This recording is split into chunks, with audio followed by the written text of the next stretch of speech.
Welcome back to another episode of Banditland Boulevard, another preview episode of Banditland Boulevard. Back-to-back episodes on back-to-back nights. We had a preview the post game last night of the Toronto Rock game, back and forth. We got a preview game tonight against the Philadelphia Wings, and read the title: Battle of the Top Dogs. The Bandits, number one team in the league, hosting the number two team in the league in the Philadelphia Wings. The Wings do have a game in hand. They are 4-1. Bandits go into this game 4-0.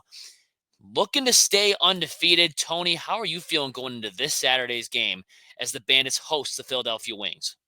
Well, it's like wing night all over again. Are you going to be defending your crown, by the way?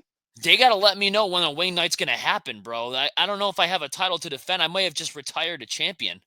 Well, either way. I mean, I'll it's put going my to be a title good on the line, all-around though. night for both teams because this is going to be like what we saw against Toronto. I think it's going to be a back-and-forth battle between the top two dogs in the league. You'd be surprised about the additions that Philadelphia has. We'll talk more about that during the episode, but how they adapted and how they grew after losing their first game, but then winning their last four in a row, especially against a tough team like Calgary, who brought most of their main guys back, like Dixon and Doby, and they found a way to win against them, 13-11. So we have a we have two teams, one with the top scoring goals fourth, the other with the fewest goals allowed in the league. This should be a great match to watch for sure this weekend. I promise you, the National Lacrosse League is going to be main focused on this game right here. And it's going to be must-see TV, and you said it right away, Tony. I mean, I know the Philadelphia Wings have a game in hand over the Bandits. A lot of teams do, in fact. Right. I mean, Saskatchewan's also 4-1. They've played 5. Georgia's played 6. Colorado's played 6. Ottawa's played 5. The Bandits have only played 4. But That's it. what's still really impressive about that is the Wings. They have 74 goals for in their first 5 games. Very impressed. In order for the Bandits to catch that through their 5 games, they need to score at least 13 in this Yep. upcoming game against the Philadelphia Wings. We were saying this off air, though, Tony.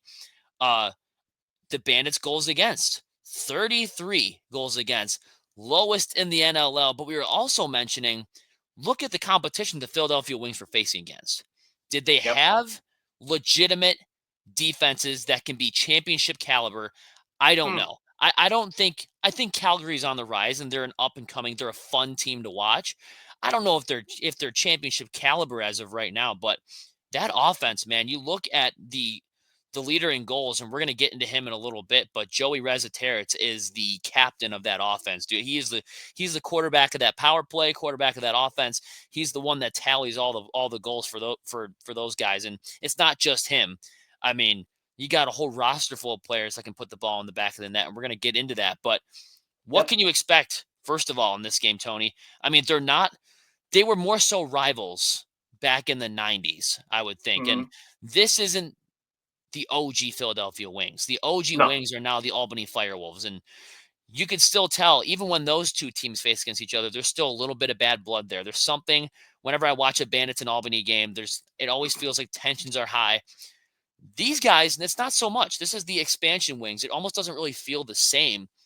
But what can you really expect going into this one? I don't see like another Toronto type of game where it's fights galore and, you know, knockouts on the floor or big hits. I mean, you can expect a big hit here and there, but I'm really going into this game looking for style points, looking for offensive showdowns. Could be a shootout for all we know. It's going to be more of a finesse type of game. That's kind of what I'm thinking. Yeah, you know how I was thinking of also is when we were facing the New York Riptide at the time, and we had what it was 18-17 final, something around that, like in Yeah. overtime. Yep. I got a feeling like these two teams are going to have an offensive duo, like you mentioned, especially with how this team has grown. Like I'm talking about the Philadelphia Wings, especially how they're now the team with the most goals, fourth for this league. And you look at the Buffalo Bandits again. You know the main guys who produce points when they want to, but their secondary is doing very well too. For Philadelphia's sake, I don't know if that's the same case, but other than that, it looks like it could go down to the very final minute of the game where it could be pretty exciting to watch. I mean, like the Toronto game last week, they were back and forth until the Bandits said, "Okay, now it's our turn to step up and make the final stand." Now, for this game coming up, it could go either way. So right now, all I can say is it's be prepared for a fun game to watch. No, it definitely could. You got the best offense in the league going up against the strongest defense. With that said, Tony, I also wouldn't be shocked if it was a low scoring game, too.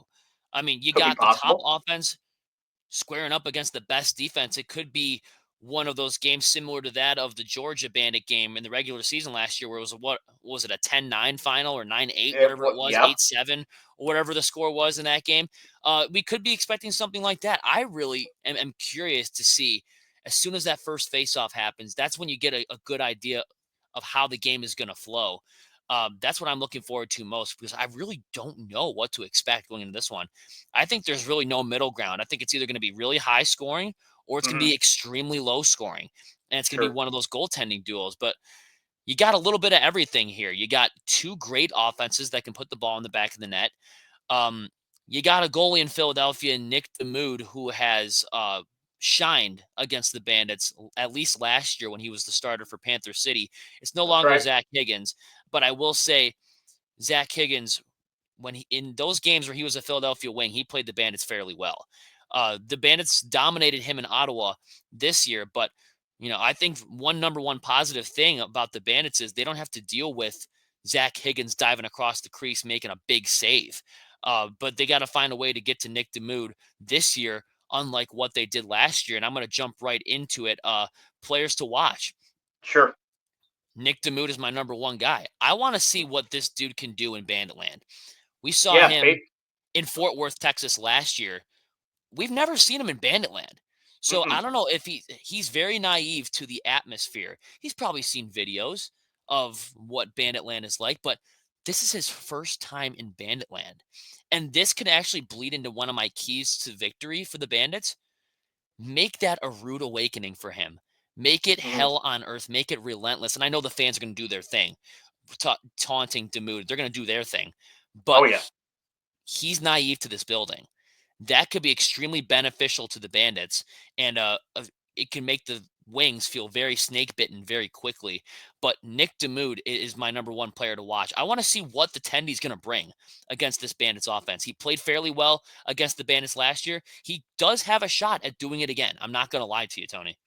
yeah. Demood has definitely proven to a lot of people in the league that he can be a great next step up goaltender, especially when he scored an empty netter too against us as well. Yeah, Kind of who like could forget? how who's the Albany goalie again? Oh, Oh, Doug Jamieson, when he Dougie did the same thing Jamieson. to us as well during Yep. the regular season.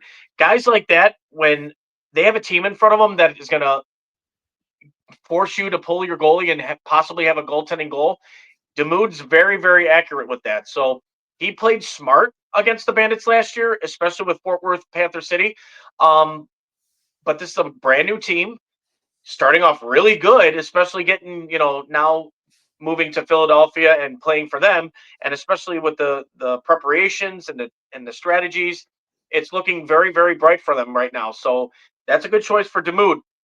For me, obviously, for the Philadelphia Wings, you got to slow down Joe Resetarits. Resetarits has been one of those former Bandit killers to man. Like he could score at will at the blink of an eye. And you got to make sure to be like his shadow. You cannot give him a chance. If you could limit him to about one or two goals at least for this game, which is very, very, very difficult to do, that's a win itself.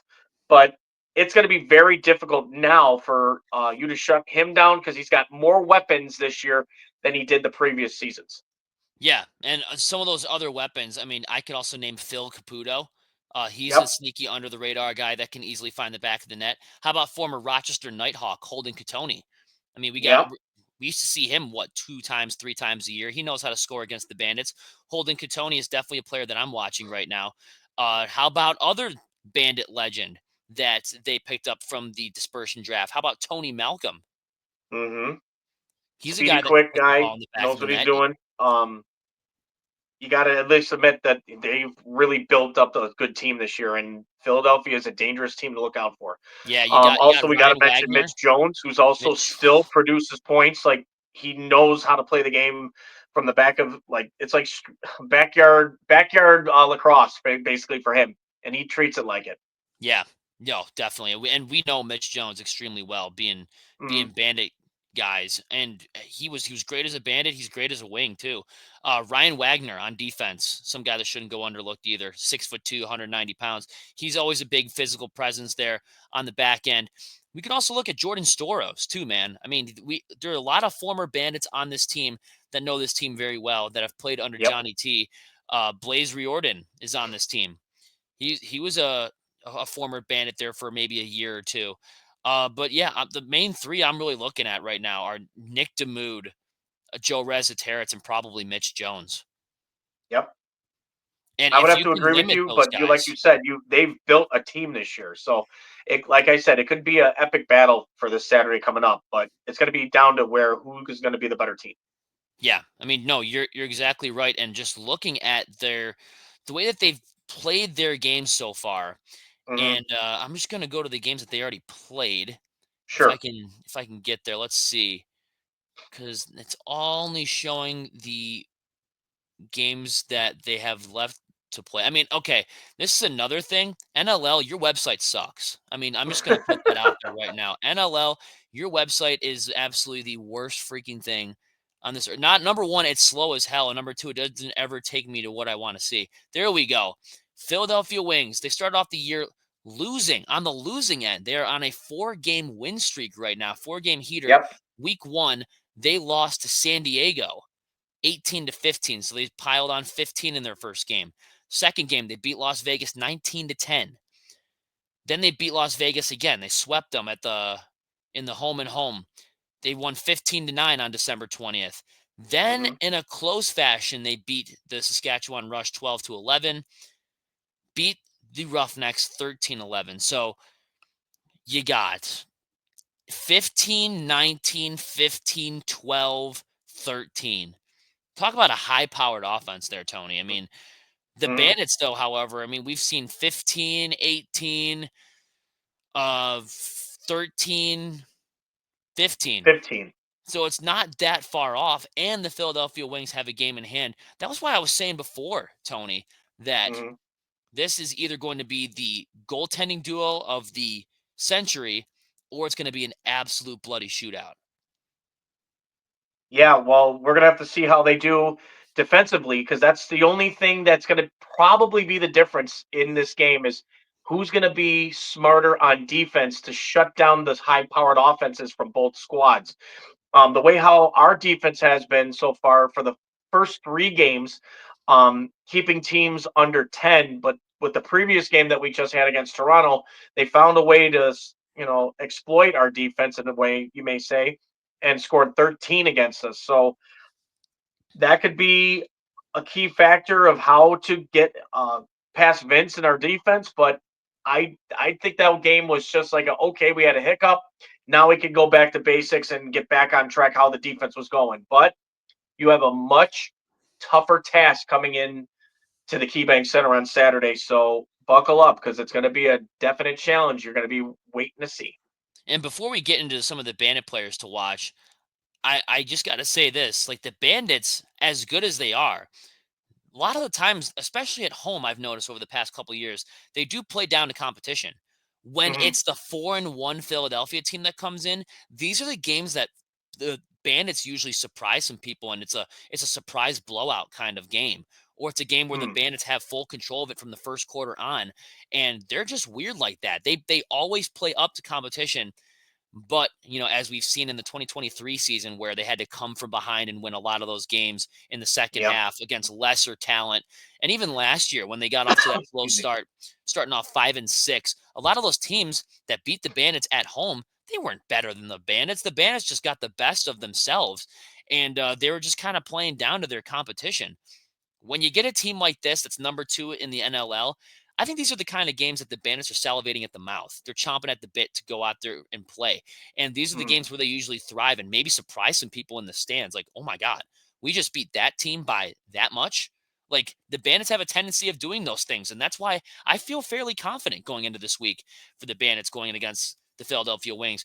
But having said that, my number one player to watch going into this game is the Hmm. guy with the red hot stick. Number 4, dude, Ian McKay going into this one. I want to see if he can pick up the pace and still, maintain the Bandit lead for goals scored. for an individual player. I want to see what he's got left in the tank and how long this run is going to last before maybe a Dane Smith or a Josh Byrne passes him in the standings there.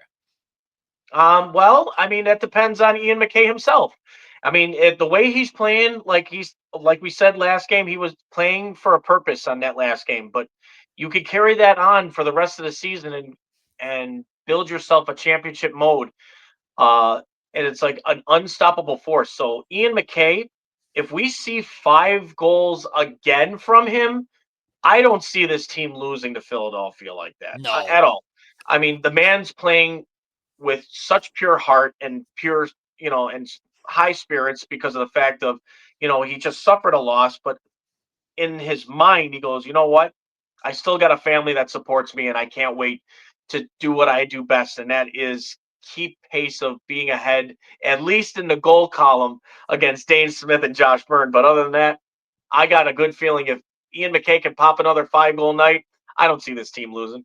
no, I don't see it either. I mean, when a player scores 5 goals by himself, how often does that team end up on the losing end of the win-loss column? Very rare. Can't be very much. I can tell you that. But who's one of your key players to watch going into this week, other than obviously number 4, Ian McKay? Well, I think Ian McKay is one good one to look out for. I'm still sticking with my guy, and that's number 91, Kyle Buchanan, the man who fights for loose balls in the offensive zone, who creates loose turnovers, and the fact that he just when he needs to score goals, he finds a way to score goals, even if it's a ESPN moment. I mean, you got to look out for 91 out there to set the tone, and the way how he produces and makes plays for Dane, uh, Chris Kluche if he's playing this week, and Josh Byrne, and for Chase and Tahoka, he finds rhythm. He's the motivator for that line. So I think Kyle Buchanan is going to be a big asset for this game coming up. I'm going to say another one that I'm watching, other than Buchanan. I mean, Buchanan's a great pull. I'm thinking Tehoka Nanticoke. Every single Yep. week, at least every home game, both home games the Bandits have played so far, he's had one of these highlight reel, are you kidding me type of goals where like you're looking down, you're like, how did you just score that goal? Uh, he's got the hot stick, even though it's not really showing it in the goal scoring. He's averaging maybe around a goal or two a game, which is something that we're not really used to seeing for Tehoka and Nanticoke. When he really stormed onto the scene in the 2022 season, he was scoring maybe potting in 3 or 4 goals a night. Sometimes he doesn't even need to do that with the amount of depth on this team. But if we could credit style points, if by the way that goals are scored and there may be an extra two, there maybe a style goal is worth 3 goals or something like that, I think Tehoka Nanticoke would be leading the team in goals, just because every single goal that he scores, and I don't know if he plans this or not. There's no way he's planning on doing this, but it's a Sports Center top 5. Screw your top 10. It's a Sports Center top 5 type of goal. And Tehoka Nanticoke's really got the magic touch on his stick, and he's going to stay hot, and he's going to keep scoring, and he's going to keep making defenses look stupid, and he's going to keep making teams pay. A man who forces penalties on them, a man who's got great hand-eye coordination and finds the way to score goals when they need him the most. And that is 3 keys to have for just one man alone. And Damn that's why right. he's number one on a jersey, is because they look to the number one guy, and that is Tahoka Nanticoke, for scoring those much needed goals in games like this, especially critical moments where they feel like the momentum can change and shift in the wind. Tahoka's that dude. And you know what? All hands rise as the tribal chief, as you may say in the wrestling business, number one in the rafters Yep. and number one in the programs and number one in your hearts. That Tahoka Nanticoke, I might say, you think maybe sock trick for this game? I think he's long overdue for a Long game where he overdue for a scores sock trick? at least 3 or 4, maybe 5, 6 goals. I think he's overdue. You know who else is overdue besides Tehoka and Nanticoke, who can really score with some style and some swagger? How about 95? Come on, Yeah, the Chase Fraser. chaser. Dude, we need a hat trick or a 4 goal game out of you. And I guarantee you, if you get a 4 goal game against the Philadelphia Wings, you ain't losing. When you get four Yeah. goals out of Chase Fraser, everybody's clicking. You dominated offensively in the physical game as well.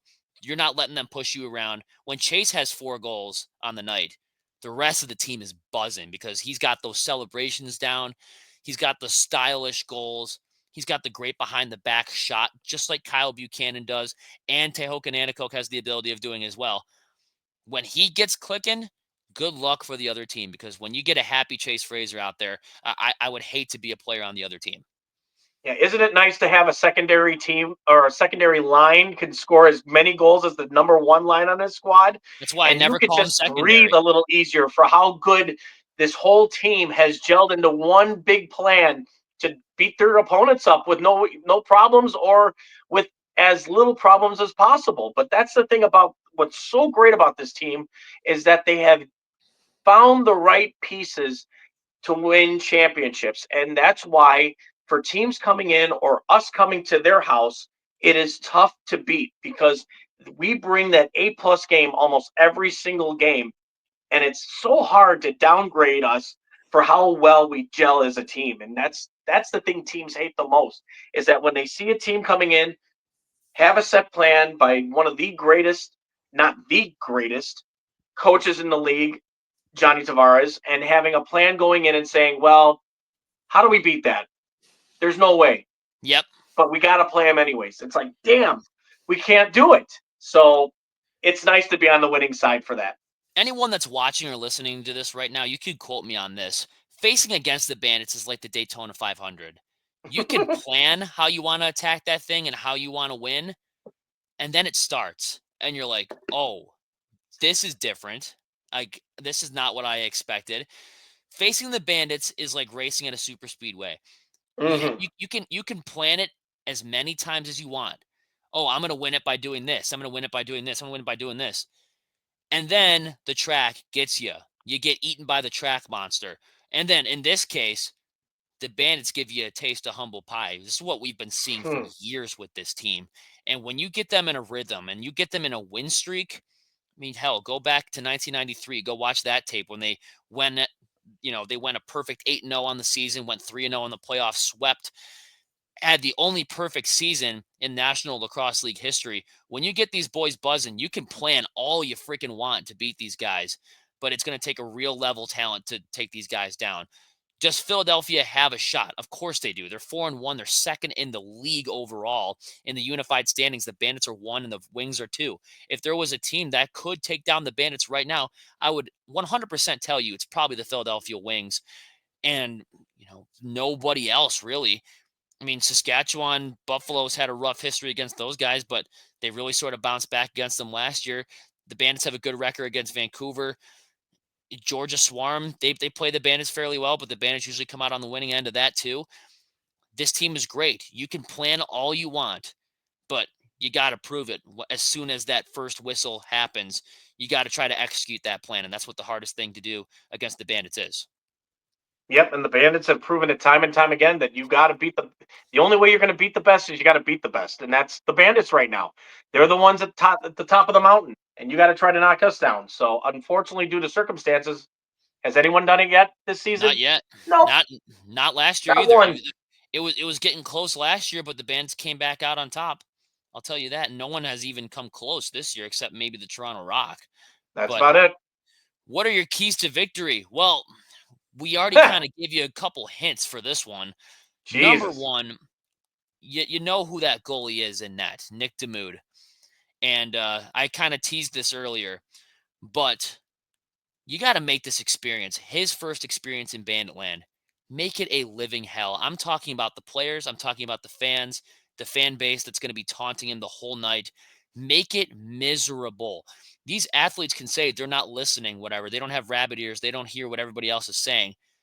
Bullcrap. You could definitely hear 19,000 Bandit fans chanting your name in unison and then telling you that you suck. You can try to block that out as much as you possibly can, but you're not going to block that out completely. Make his first experience in Banditland a living hell. The fan base, you guys know what to do. Players, just pepper the net. The ball's going to go in. You've proven that you can make that horn go off a bunch of times this year. I mean, you scored 13 in your home opener. You scored 15 last week. You know damn well that you can score on this guy, and you got to get a little bit of revenge on what he did to you guys last year. That whole goalie Mm-hmm. goal, that should be a gross taste in your mouth, and you should try to rinse that out by just peppering the net with shots. Keep them guessing every single shot.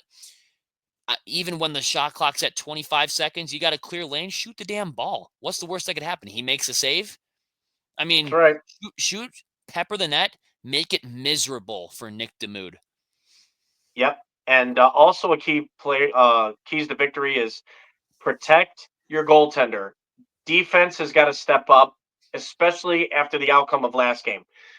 The way we're going to have to do it is get back to basics and try to maintain their star power and keep that inner box that they do defensively intact. And then what they're going to have to do is make sure Matt Vince sees everything. I mean, I felt like half the goals against Toronto, he did not see those goals coming and or those shots coming.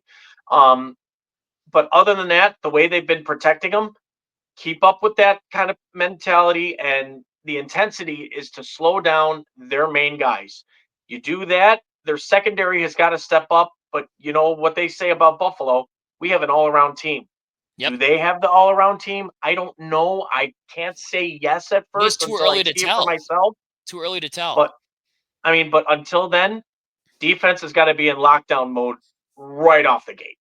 Yeah, right off the rip. I mean, let him. If you got to sacrifice your body and block a shot, dude, I know it Do hurts it. like hell. I've played lacrosse before. I've taken a ball to the shin multiple times, but Mm-hmm. it hurts like a you know what. But if you're gonna push your body on the line, you got to protect your goaltender. I know Steve Priolo and Paul Dawson and those guys do that all the time. Mm-hmm. Um, yeah, so that's gonna be big defensively, offensively. How about fast-paced passing? Keep that strong. Well, we know that the Philadelphia offense is strong, and we know that they're not the best as far as back checking, playing defense is concerned. I mean, you look at their goals against, and I have it right in front of me, or at least I did. They have 59 goals against Yep. compared to Buffalo's 33. That defense is weak, and you can exploit that. I Mm-hmm. mean, I will say this 74 goals is pretty awesome. The only downside of that is you gave up 59. And I think that first game you face against San Diego, who the Bandits normally play pretty well, they have their number most of the time, Mm-hmm. gave up 18 goals to San Diego. Right. You don't think this team has the capability to do a very similar act to the Philadelphia Wings and the San Diego Seals? And how did the Seals do that? Well, if you go back and you watch the tape, maybe even watch the highlights, they were passing at fast pace, catching the defense napping, always leaving a guy open in front of the net, leaving a guy open in the top of the slot, shooting from just inside the restraining line and bouncing the ball. That was what was dominating the Philadelphia Wings. When you have that fast paced passing and it almost feels like backyard lacrosse, essentially, you're going to get them in a bad spot. They're going to be extremely vulnerable, and the ball's going to just fall in the back of the net. I'm telling you. So, fast paced offense, just have some fun out there. When the Bandits are having fun, you know the fan base is having fun, and we're probably looking at a 5-0 record. Man, how sweet does that sound? Going 5 straight wins and still remaining undefeated for the season, especially against going against Philadelphia, who's been red hot ever since their first game. But again, it's going to be the battle of who wants it more. And believe me, we want it more. The Bandits, especially at home, with the home crowd, 19,000 fans getting under the skin of the goaltender. And believe me when I say this, especially for all the sections that sit right by their goaltender in the second and fourth quarter, be loud and proud as we're going to make sure we get under his skin. God, he's going to hear it. Every goalie does. And it gets him rattled every time. And then when the Bandits pot another one in, the chants get louder and louder and louder. So the Bandits know what they're supposed to do. The fan base knows what they're supposed to do. They're going to bring it. I know they've been averaging the past 3 seasons or so an average of 16,000 plus. They're going to bring Mm-hmm. the heat, and I'm not even concerned about that whatsoever. Tony, that brings us into our grand finale here, our score predictions. I said before in the start of this show, it's either going to be a shootout or a very low scoring affair. I have this one really being a shootout between the two teams. I have the Bandits coming out on top by a final score 14-13 in regulation. Hmm. Yeah, that sounds about right. I mean, with the back and forth type offensive ways of being, but again, it's going to come down to whose defense team is going to be better. And right now, you're looking at them against the Bandits. So, with you Much saying better. 14-13, I was very close last week. I said the Bandits were going to win 15-10 against the Rock, and it ended Yeah, up being 15-13. So, I'm going to kind of stay in that kind of window right there. I will also say the Bandits will win, but I'm going to say the Bandits are going to win 16 11. Okay. Yeah. A 5-goal victory against the second best team in the league. I wouldn't have a problem with that whatsoever. I'm telling you that right now. But yeah, I got 14-13, 16-11. We both have the Bandits winning. We both have them going 5-0, and that will be big for this team as let me see. They have the Wings this week. And then does it get any easier? Probably not. They have the Nope. Wings this week, and then well, Albany get the Bandits have another bye week because that's new. That's Huh. different. And then they have their next home game is February 1st against we're going to have a 2024 NLL Finals rematch as they're coming. Albany Firewolves are coming to town there. And then the Bandits And have another bye week because go figure and why not. Then they go to Mississauga and take on the Toronto Rock. So you have 3 important games coming up here. The Wings this weekend. Then you got the Firewolves at home. And then you have the Toronto Rock on the road. 3 games that are going to be must-see TV and 3 games that the Bandits could easily I mean, I don't want to like jinx them or anything, but they can on it. It's a huge possibility that this team could remain undefeated after week 8 or after their 8th game of the season. I mean, we would like to see that, but again, we've preached this enough to say one game at a time. So right now, our main focus is Philadelphia this Saturday, and until then, we'll have to wait and see. Like with whatever players are healthy, if they're injured, coming back from being, not healthy. So again, one game at a time. It's going to be big. I know Joey Rezateritz is he's probably chomping at the bit to face against his former team. Mitch Can't Jones wait the to come home. same. Jordan Storos. I mean, half of that team is former Bandits. Blaze Reardon, Jordan Storos, Mitch Jones, Mitch Jones. I mean, Ian Lord. Tony Malcolm. Ian Lord, I think, got moved somewhere else, but he was on the Philadelphia Wings last year with all those other guys. So we should be calling him the Philadelphia 2010 Bandits. That's Yeah. that's what their name should be. Holy smokes! I mean, they got a lot of former Bandits. That's why they're such a good team. Rooted Mm-hmm. in Buffalo. I mean, not to toot our own horn here, but I think that's just the reality. Tony, shout out our sponsors as we are wrapping up this preview episode of Banditland Boulevard. Sounds good to me. Guys, we'd like to thank our main sponsor, which is Mitchell's Tavern, located at 734 Sheridan Drive up in Tonawanda, New York. If you guys haven't tried the best beef and wick on town, if you go, mention the boys here at Banditland Boulevard. That is Trevor Howard, and this is Tony LaMonica. Mention us, and believe me when I say this, the food is excellent, and the service is even better than ever. Don't forget to mention us, guys. And also, we'd like to thank Kearney's Journeys. The next time you guys want to book your next adult version cruise, please contact Suzanne Pike at SuzannePike@HerniesJourneys.com. Let her book your next big adventure. Also, we'd like to thank those who are watching us here on YouTube. Please like, subscribe to our channel called Banditland Boulevard. Please hit that notification bell too as well. So every time you hear about Buffalo Bandits lacrosse, it's us that is talking to you guys. Also, we'd like to thank those who listen in on every device known to man, your tablet, your phone, your radio station, on Spotify. Give us that 5-star rating that we not stop talking about one of the, not the best, but the very best sports team in the Yes. Buffalo. That is the Buffalo Bandits lacrosse. Undeniable. 6-time champions. It's going to take at least 6 years and 0 years of Bandit success to even come close to what the Bandits have done in this great city. And they need more recognition. I like that they have Barstool Sports ties and Joe Rogan watching videos of the Zach Belter fight and trying to grow the game. I think that's always pretty cool to see.